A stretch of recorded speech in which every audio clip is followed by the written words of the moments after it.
What's up, Iron Nerds? Yeah, sorry, bro. I feel like the dude that said that is kind of like projecting how he feels about me, and that's that I'm a nerd. Which I'm totally not. I finished up the 4th month of the light dumbbell training system. I'm still enjoying it for the most part. I am ready to get up to the 6th month and have it out of the way. I'm not gonna lie with it, but I can't complain. Being a guy who's pretty much a novice lifter in every respect, had been off of working out for a while. I'm very pleased with the results that I got within the first few months. Just to give a quick recap of what this light dumbbell training system is about, the particular system that I'm doing, basically made by Eugene Sandow, which is really just a spin-off of Professor Attila's, who's the triple OG, and Eugene Sandow would be considered the OG, the father of bodybuilding. But really, I give mad props to Professor Attila for being this guy's mentor, and this guy kind of took his system and then plagiarized it, profited off of it very heavily. But regardless of that fact, you got to give Eugene Sandow credit for the fact that he did popularize physical culture, and the bronze era of bodybuilding started with him from 1894 to 1932. The reason being was that he didn't just perform strongman feats, but he was also probably the first guy who really got people to think about the aesthetics portion of strongman events. Really set the example of what a good physique was in those days. I mean, you had guys like Bobby Pandora and Arthur Saxon, but Eugene Sandow was the man. And Bobby Pandora was kind of considered a poor man's Sandow. And the reason why that is Eugene Sandow was so expensive to be painted as a model for painters in those days that people would go to Bobby Pandora for a cheaper rate. So take that for what it may mean. It's over. Bobby, the best physique. You underestimate My shreds, brah. Don't try it. The gains have been a little bit more gradual in terms of my rep schemes. My reps have been going up 1 or 2 reps every few days. I'm not making the same spikes and jumps and leaps and bounds like I did within the first couple of months. Granted, they were 5-pounders and 8-pounders, so pretty freaking light. I just want to cover again that this is not about overcoming just the sheer heaviness of a weight. It's to act as an aid to help you focus on contracting a muscle. I can't stress the importance of that enough. This is not a system that revolves around just trying to overcome the sheer weight of something. It's just principles of muscle control. There was actually a comment on a video before. The viewer made a very good point that muscle control was something I think that was really on top of mind when doing this kind of training. So it's not traditional weight training. This is an old school system, and these are old school training principles, which is why guys like Eugene Sandow made dumbbells like these that have spring grips that forced you to really close and grab the crap out of that dumbbell while also trying to do the same thing with the muscle that you're training and trying to contract the crap out of it, so that you get a better training effect from doing it. It's definitely going to build up your muscular endurance. You will get some general toning, especially if you're a beginner like me. Within the first couple of months, I went from this to this.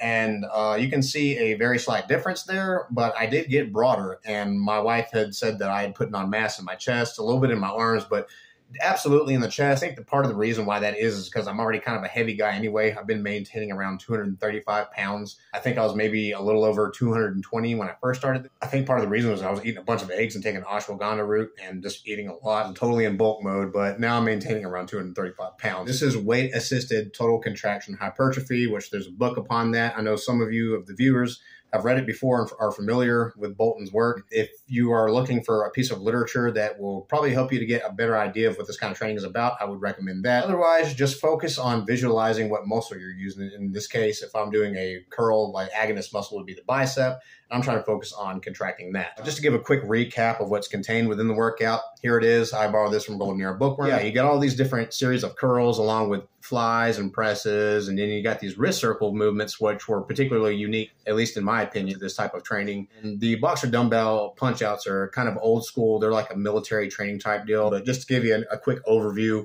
of what's contained in this workout, the only movement that really even involves the legs is going to be the deep knee bend to calf raise, and that's very quad and calf specific. The alternating dumbbell side bends almost feel like a redundant thing for me to do, but I do try to focus on contracting my obliques when doing those. And as you will see there, the recommended rep ranges starting off are very low. I did not personally adhere to that.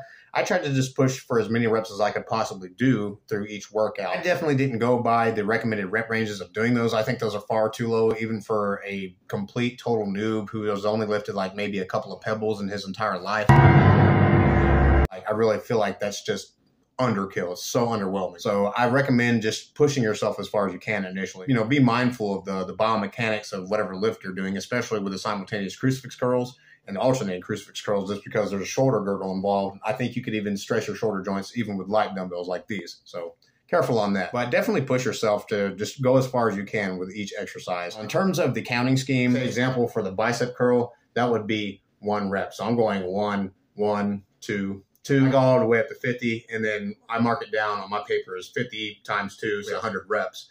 Now, if I'm doing something like simultaneous crucifix curls, then I go up to 50. That's just what I personally do. I suppose you could try to go all the way up to 100, but I think for me personally, that would be a bit of overkill. Certainly for me, I feel like going 50 on exercises that have simultaneous movements like the dumbbell pec fly and the simultaneous crucifix curls, so any exercise like that, 50 is enough. And then if it's an alternating movement, then 50 will also be enough, that in terms that you're counting like 1, 1, 2, 2. That's the whole counting scheme. Just to give you a quick rundown of which exercises contained herein, you have the alternating biceps curls, pretty standard. And then you have alternating reverse curl, also something I think most people are pretty familiar with. You got alternating crucifix curls, which will move on to simultaneous crucifix curls. And then you go on to standing dumbbell pec fly, alternating dumbbell press, alternating dumbbell front raise, simultaneous crucifix wrist circles and curls. You have the end of dumbbell wrist circles clockwise, then you have the end of dumbbell wrist circles counterclockwise, or as Bolnera likes to say, anti-clockwise. A boxer dumbbell punch out to the left, boxer dumbbell punch out to the right. You'll have the push-ups, which I like to use the push-up bars for a deeper range of motion. The banded push-up, I use a 40-pound band for mine. And then there's the sit-up, which I like to have the weights kind of acting as a lever against my abdomen, so I get a harder contraction with on those. The deep knee bend to calf raise, which is pretty, I would say, quad and calf intensive. Then you have the alternating dumbbell side bend. Yeah, in terms of the 4th month, I haven't really increased the amount of reps that I've been doing with this. A couple of reps every few days. In terms of like how the 4th month was for me personally, going up to 10-pound weights, my progress has slowed in terms of like quantities go. I am getting some general, I think, abdominal toning. I think it's too early in the game for me personally to think about trying to go into a cut. I think for a guy who's 6'1", 235 pounds isn't necessarily like that great of a weight, especially if you're someone who has a particularly large bone structure, which I'm not, but I would like to get to where I'm at least 250 lean. Ideally, I would love to be able to put on like another 20 pounds of body mass, given that that's not going to be like stressing my circulatory system. Like I definitely want to put on some mass, and I want to get cut as a long-term training goal. There's that in mind. I would say that the potential benefits with this kind of training for a newbie are very much there. If you're a more advanced lifter, or you're someone who's already built an advanced level of strength, like let's say you're a person who tears decks of cards or bends penny nails and stuff like that, this probably isn't going to be that difficult for you, and you may even decide to go up to a heavier weight than what I'm doing. That's really all I have to share this for this month. I mean, I'm maintaining around the same body weight. Not much has changed. I'm pretty much just reiterating the same points. The only fresh tip I would probably give for this month is that when I do the deep knee bend to calf raise, I like to go onto the balls of my feet, and I try to stay on the balls of my feet. Now, if I feel like I'm losing balance, then I will plant my feet down, but as I go up to the calf raise, I try to come back on the balls of my feet. But ideally, for the deep knee bend to calf raise, I try to stay on the balls of my feet as much as I can. So there's kind of an element of balance that you have to have there. If that seems a little bit more difficult for you, then you can always just plant your heels down. And then when you come up, go up onto the balls of your feet, which you're going to have to do anyway for deep knee bend to calf raise. But if you can maintain it, try to stay on the balls of your feet and see how that feels. But going into the 5th month, I am going to try to, I think, increase the intensity of this workout by decreasing my rest times, so that I'm not as fully recovered from doing it for a minute. So I may reduce it to like a half minute, and that will also reduce the amount of time that I would have in the workout.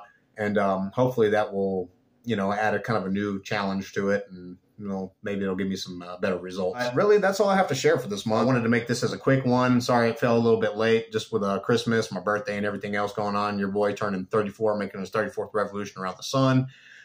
It's been kind of a busy week, and I wanted to spend some quality time with my wife. I will be doing a follow-along video soon, and I'll also have a video coming up on muscle control as pertaining to John Maxick. With all that said, I hope I was able to provide some kind of fresh nugget of wisdom there, but I think I've pretty much exhausted this horse at this point. Until then, I'll see y'all next time. Take care of yourself so you can take care of each other. Until then.